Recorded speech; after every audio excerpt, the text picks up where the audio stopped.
Hi everyone, this is our second video in the Overland Track series. It's Ronny Creek to Waterfall Valley, about 10.7 k's, 4 to 6 hours. We started there on Wednesday morning and it was pretty cold, wet, windy. The weather prediction was for 80km/h winds, snow, rain, hail, whiteout basically. So we were really happy that we'd done the Cradle summit the day before. So on this day, this is the one of the hardest days in that you've got a lot of elevation and you've got your full heavy packs on. My pack was 24 kilos, Corinne's was I think 19, and the other girls were sort of close to 20.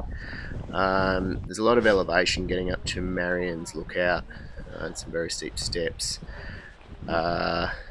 and your legs sort of aren't prepared for it. You're just starting off. It's actually easier after 2 or 3 days. Your legs know what they're doing. So yeah, it's a bit of a rough day, but it was nice and cold, which is good for when you're wearing your rain gear, so you don't sort of sweat too much.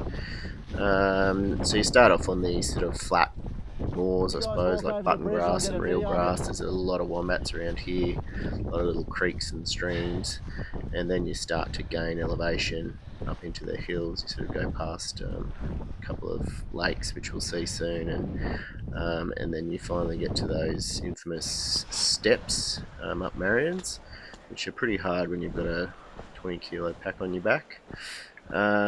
So when we woke up this morning, it was snowing at Cradle Discovery Parks, and we packed up in the sort of the snow and the rain.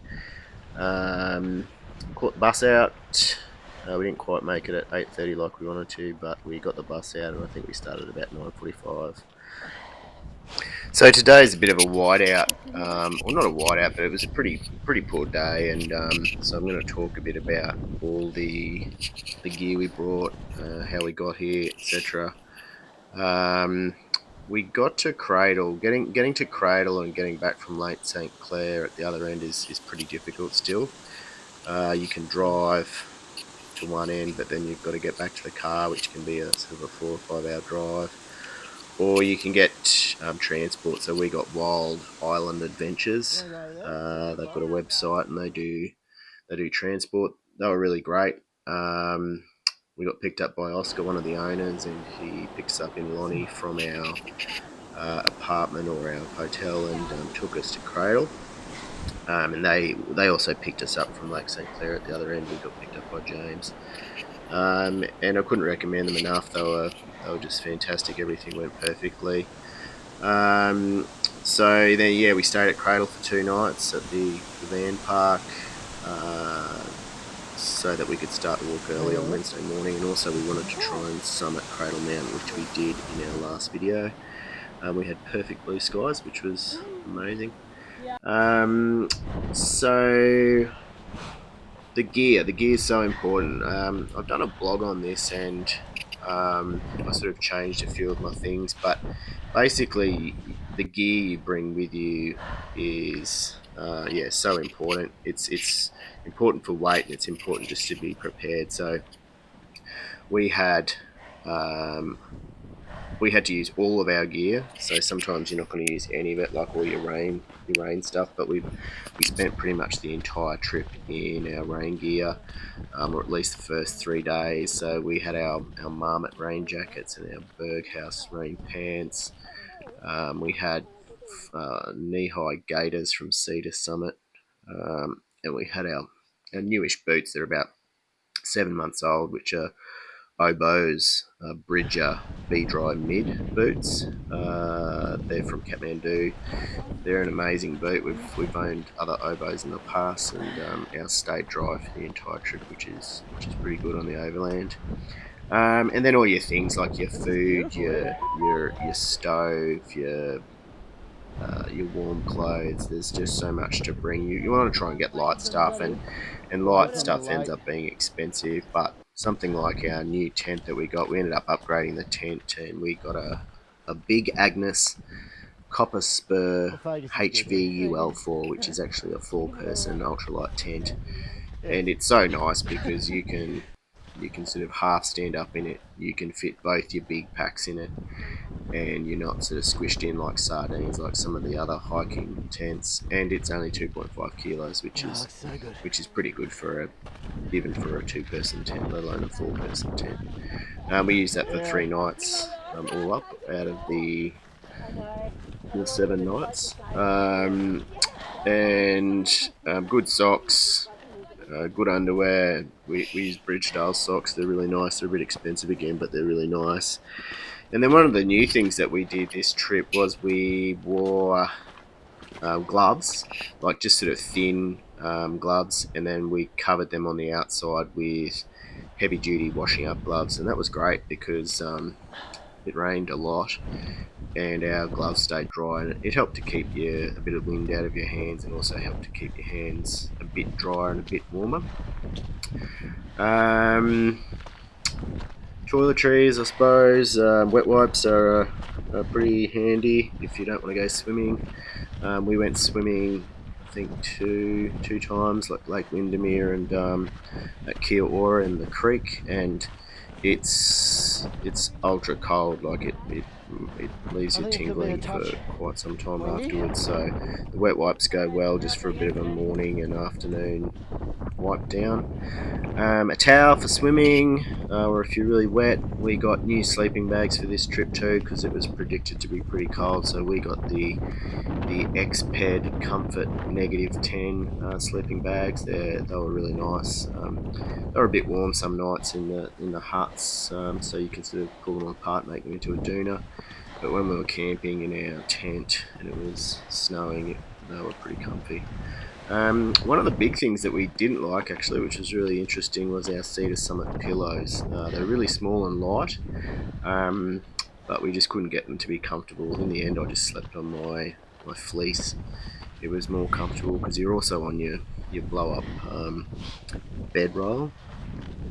And our blow up bedrolls are quite nice. They're ultralight too, but they sort of make crinkly noises in the night like everyone's. And that's another thing actually, is your earplugs. So if you're staying in the huts, and we stay in the huts a lot more now because they're really nice, you need earplugs because there's a lot of human noises. There's snoring and farting and grunting and a lot of bed rustling noises. So it's you just put your plugs in and go to sleep. We got the silicon ones from the chemist, and they were great.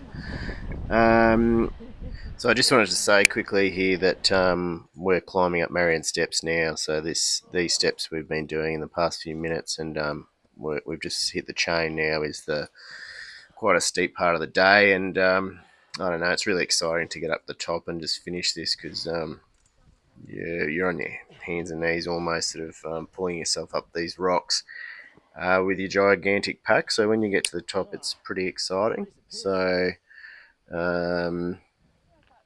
yeah, this is probably one of the toughest parts of the day, or even the week, sort of with your pack on, just because it's so steep.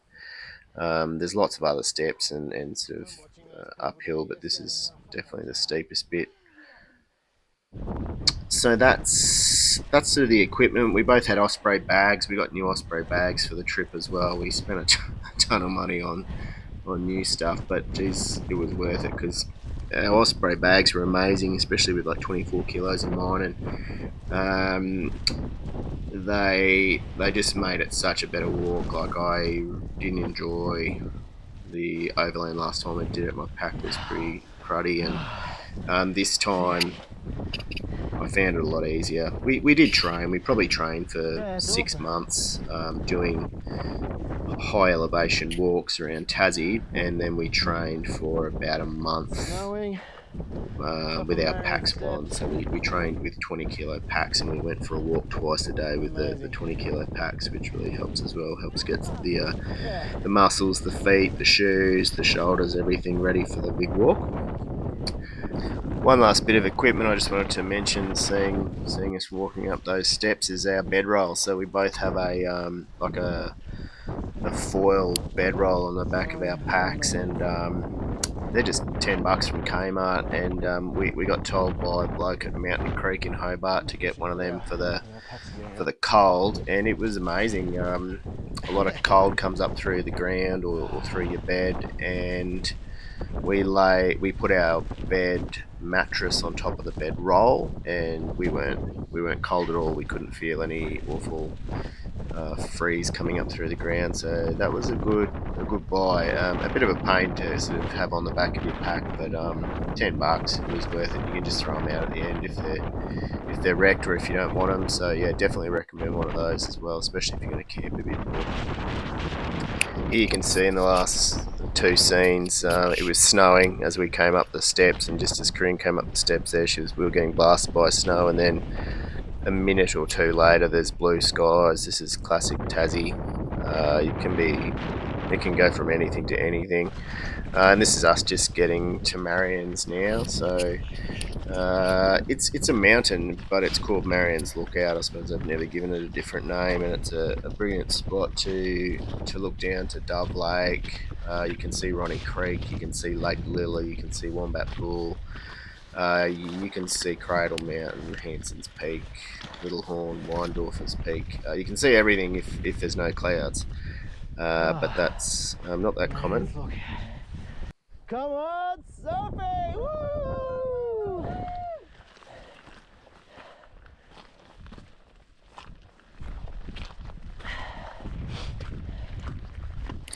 So this is just us coming up to the Marians now.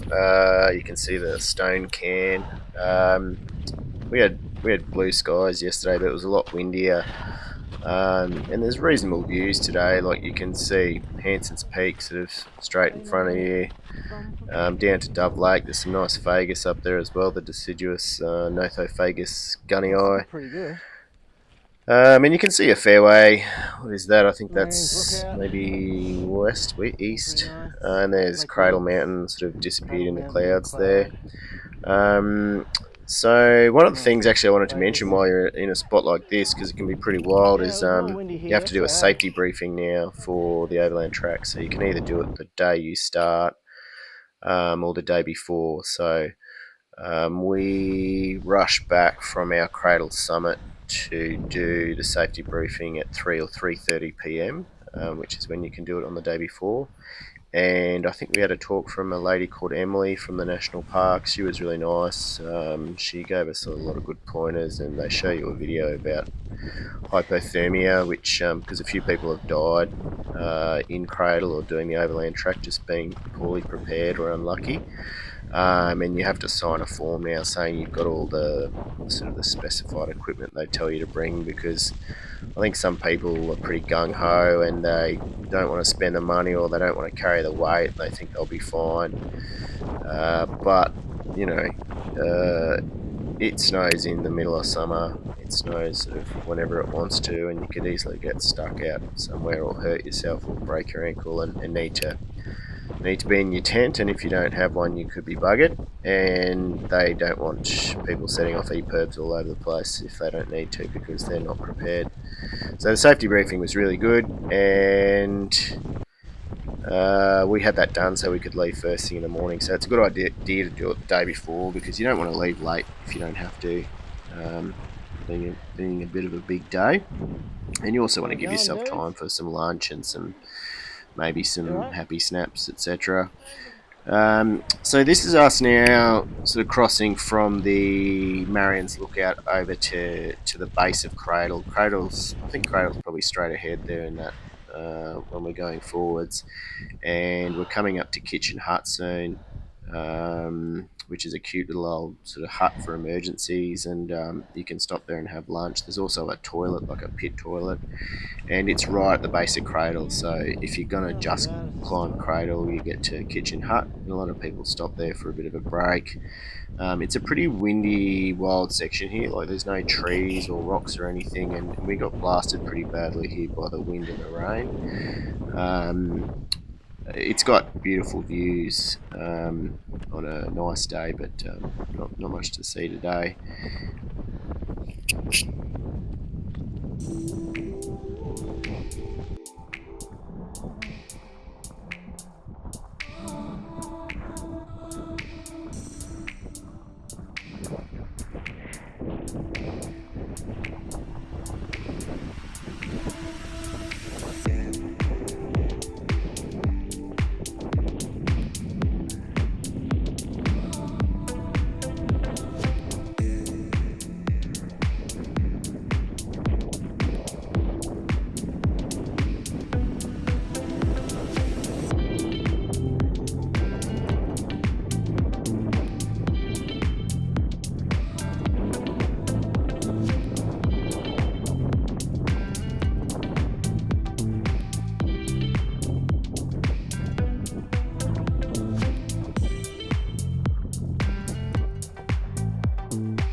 Kitchen hut.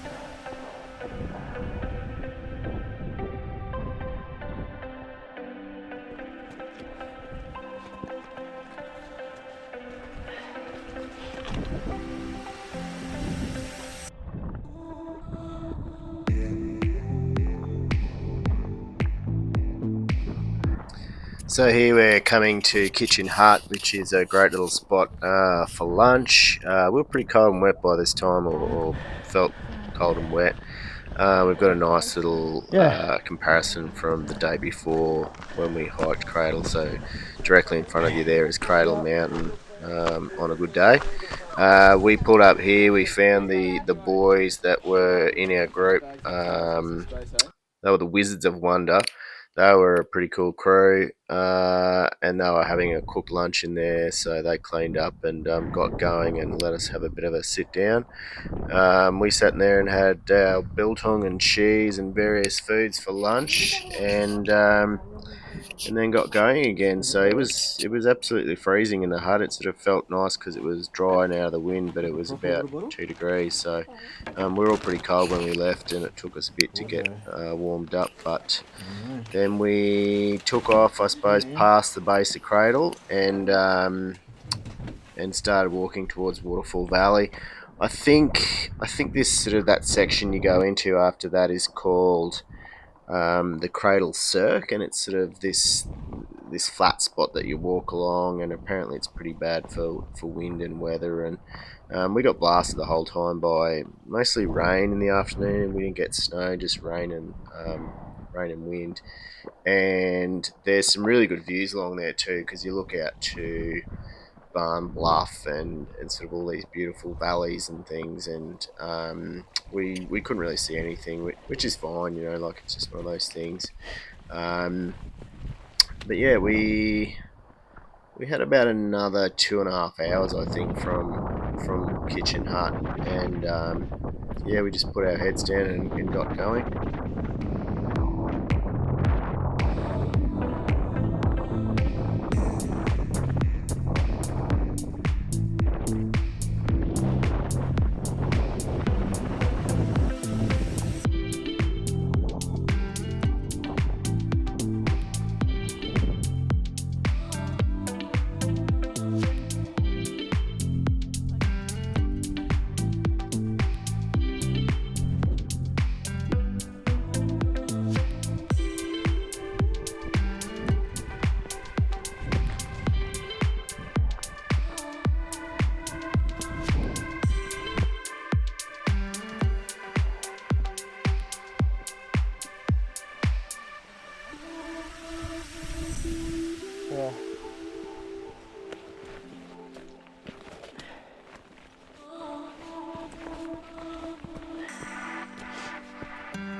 So another thing, I suppose a pretty big thing on the trip is what food to take. There's lots of discussions about it. You want to stick away from anything that's heavy. We met some people that sort of carried fresh food with them, and you get people that sort of say, oh, I can't do it without eating fresh vegetables or fruit or whatever every day. But in reality, most people take dehydrated meals and sort of meals that will survive outside the fridge. We had porridge for breakfast, so porridge sachets, Uncle Toby's, and then we had some milk powder for those, and also for our coffee. So we brought coffee bags. I think maybe Robert Tim's coffee bags. Um, and we also brought some Gatorade powder, which is sort of good to keep up your electrolytes and a bit of glucose. And then for lunch, I made biltong. So biltong's like a South African. It's sort of like jerky, but it's not jerky. And I marinated that and dried it out and vacuum sealed it for the 4 or 5 days of hiking. And we also brought a block of craft cheese, which lives on the shelf at the supermarket, and it sort of lasts pretty well. It's probably full of terrible preservatives, but it lasts all right. You can see in the video here we're just coming up to like an emergency shelter, so it is for sort of real emergencies. It's pretty sparse inside, but I guess if it's blizzarding or snowing or awful weather, you can go inside and sit in that, which is handy because it must be a bit of a spot for it. Um, so other food. So dinner's the big one. You know, you get to the hut. You're really hungry. We bought some miso soup packets for the afternoon. So we'd rock up and boil up a bit of water on our little stoves and have a miso soup. It's like a Japanese fermented paste from soybeans, I think, and it's just really yummy. It's full of flavor, salt, umami, whatever you want to call it. You get them from Woolies. They come in little individual serves and they're pretty good price. So we had one of them in the afternoon. We also brought some hot chocolates, which we had either in the arvo or after dinner as like a little dessert. And then dehydrated meals. So I think they're called backcountry cuisine are the most common one, but there's a few other brands. And we've sort of tried a few different ones on various hikes we've done, and we decided again to make our own. Um, I've got a fair bit of spare time, so I cooked and dehydrated mince, cooked and dehydrated like veggies, like carrot, zucchini. I think I had some dehydrated peas from the supermarket, and then I cooked and dehydrated pasta. So with that, we mixed that with like flavor packets from the supermarket. So like there was a curry flavor packet or there was a lamb stew flavor packet, basically something to add some salt and some flavor. And we made them into portions and again vacuum sealed them. So I worked out how much mince I would eat on a normal meal, and we sort of converted that into dehydrated versions. It comes out very light and very easy to pack and lasts really well. So I think we had 6 dinners, one as a backup, and then you just chuck them in your pot and add the boiling water, and they come out pretty good actually. We really enjoyed our dehydrated meals. I think they were better than the ones you buy. The ones you buy are also like about $20 a pack too, and our ones were a lot cheaper than that. But I suppose you need a fair bit of time. You need a dehydrator. Yeah, I mean the ones you buy from the shop are nice and easy. So there's lots of different flavors. There's gluten-free ones if you're into that. There's vegetarian ones. There's even like desserts and stuff which are a bit odd, but yeah, whatever floats your boat. And that's the big one, your dinner, because you've just done, I don't know, I think our biggest day was 40,000 steps. You've just done 40,000 steps. You just want to get something warm and yummy in your belly. So some pasta and mince and carrots and flavour goes pretty well. We also put some psyllium and some chia seeds in. We had a bit of both of those. It's good to, and some some Deb mashed potatoes, so it sort of thickens it up, and the psyllium's good to keep your guts moving, and yeah, they were pretty good. And then yeah, hot chocolates for dessert. Everybody takes some sort of trail snacks as well. So you've got sort of scroggin, which is a you can make your own or you can buy. It's like nuts and sultanas and chocolate and lollies and stuff like that. That's good to nibble on in the afternoon or whilst you're walking. Um, One thing we would have brought was some more like savoury snacks. Like we were saying, I don't know if you know that stuff called booja from Woolies. It comes in little sort of bags and it's sort of salty and pretty tasty. We would have brought some booja if we thought about it again.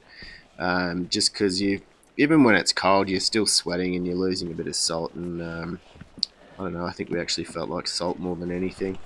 And then some people Coming up bring the stuff hut, like Waterfall Valley. chocolates and lollies. There's about 1,000 steps. And of course, Keeping up at the end of the most day, people, packing. maybe not Dave and Nelda, but most people bring some alcohol of some sort. We brought When each coming down to the brought valley, you can see that 500 ml bottle valley of whiskey explorer. each. So we brought some There Jameson's must be a whiskey. hut coming up Um, and then the girls brought some whiskey. I think yeah, they had whiskey. And then there was like a group of older people, and they they had like bags and bags of alcohol. They had bags of red wine and bags of whiskey. I think they had maybe 2 to 4 liters of red wine and maybe 2 liters of whiskey, and they were having a great old time. I think the old fella got in trouble from his wife for drinking too much. And then yeah, I mean you don't need to obviously, but it's nice at the end of the day too. You're sort of cold and wet and tired. A little whiskey goes down pretty well. Um, I would bring more next time. So we've been descending into Waterfall Valley now. We're right at the end of the walk. We're just about to come. You can see the hut down the bottom there. And we were amazed. We did the walk last in 2016, and all the huts except Pelion were a bit cruddy, and we camped most of the time. But we got to this first hut here at Waterfall Valley, and they're so beautiful. They're like very Scandinavian. They're a lot of pine, and they've obviously been designed by an architect who wanted them to look nice and function well.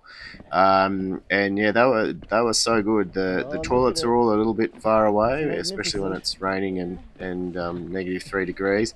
But the toilets don't smell anymore. The toilets used to smell like I don't know, a piggery, and and the rooms are beautiful. The kitchens are amazing. There's gas heaters or there's gas fireplaces. There's all stainless steel tables. They're just yeah, they're stunning, and they probably what they should be considering the track is so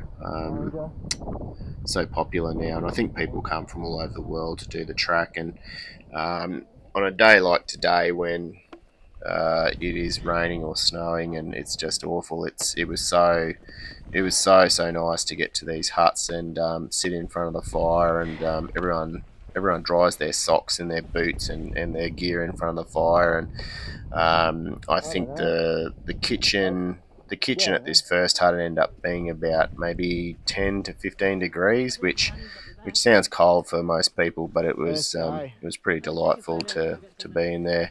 And there's plenty of room. There's space to put Sorry. your cooking gear and your food. There's these little sort of nooks in the wall, and there's even room for people like there was a pair of ladies who bought this enormous Trangia cooking setup, and they were making meals for like 2 or 3 hours, and there was plenty of room for stuff like that.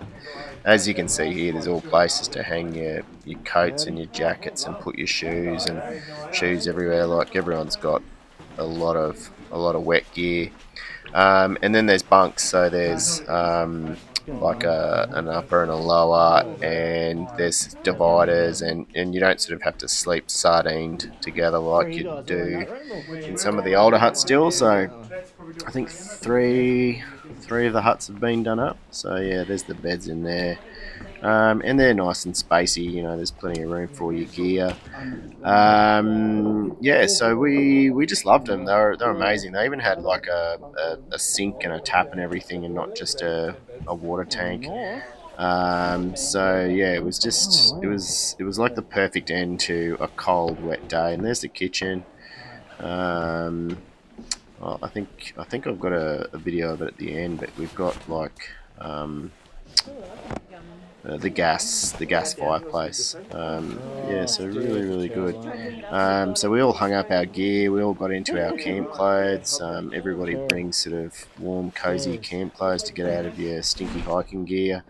And then we sat down and gloried in our first night in the kitchen. There's everyone sitting around, people playing cards and chatting and talking about the day. There's that beautiful fire. That's a nice one. That one in particular. Um, yeah, and that's where it all happens. Amazing meals. So that's the end of day one, guys. I have got a lot of video to go through, and it takes me a while to get these done. But um, I'll be releasing probably, a day a week, maybe, or 2 days a week, depending on how I go.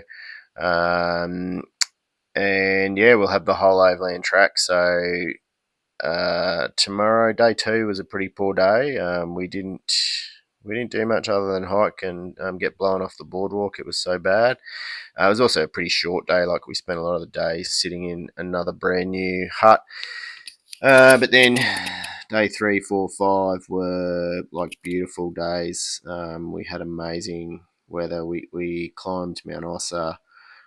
So yeah, I'll see you for the next one. Thanks for watching. Finally, please like and subscribe to our channel, Our Life in the Van. Check out our Instagram as well, and our blog, ourlifeinthevan.com. It'd be a huge help. Thanks.